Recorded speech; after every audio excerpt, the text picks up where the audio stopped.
घमंडी दादी। अरे बिंदु, आज घर में बहुत काम है। आज तुझे स्कूल जाने की जरूरत नहीं है।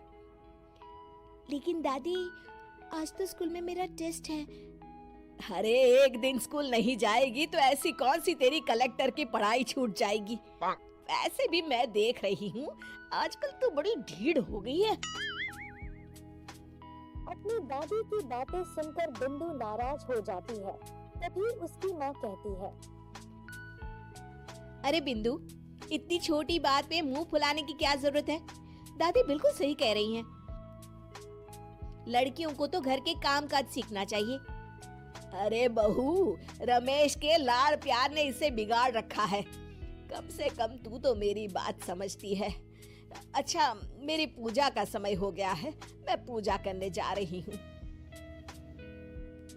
इतना कह के रमेश की माँ वहाँ से चली जाती है। इस तरह बिंदु की दादी और माँ दोनों अक्सर उसे घर के कामों में ही उलझा के रखते थे। कुछ दिनों बाद राजू और बिंदु के 10वीं के रिजल्ट आते हैं। दोनों बच्चे दादी को अपने रिपोर्ट कार्ड दिखाते हैं। शाबाश मेरे लाल, तू तो बड़े अच्छे नंबरों से पास हुआ है। तभी बिंदु कहती है, दादी, मैं भी अच्छे नंबरों से पास हुई हूँ। रमेश की माँ बिंदु को अनदेखा करते हुए कहती है, हाँ हाँ ठीक है, अभी यहाँ खड़ी क्या कर रही है? सुन लिया मैंने।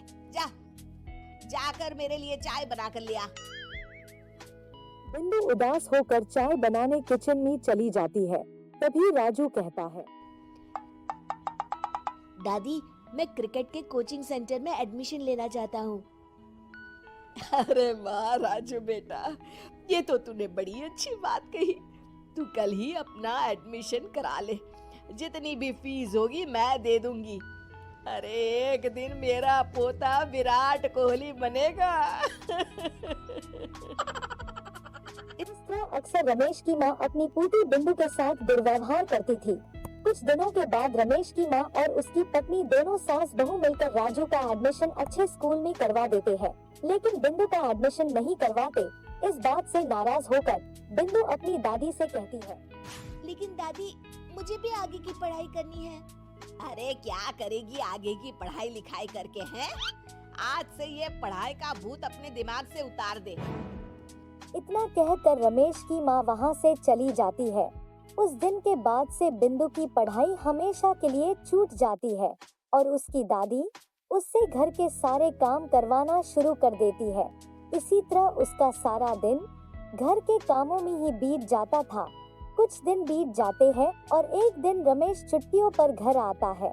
बिंदु को घर के काम करते हुए देख उससे कहता है, अरे बिंदु बेटा, तुम स्कूल नहीं गई? पिताजी, दादी ने मेरा एडमिशन कराने से मना कर दिया है। वे कहती हैं घर पे रहकर घर के काम करना सीख। अपनी माँ का ये बर्ताव देख रमेश को बहुत गुस्सा आता है और वो अपनी माँ से कहता है, माँ, ये तुमने क्या किया?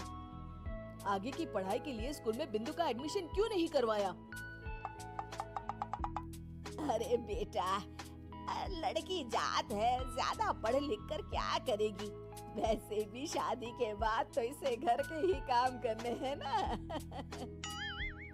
तुम किस जमाने में जी रही हो माँ? अगर कल्पना चावला के घर वाले भी तुम्हारी सोच के होते तो क्या वो पूरी दुनिया में हिंदुस्तान का नाम रोशन कर पाती?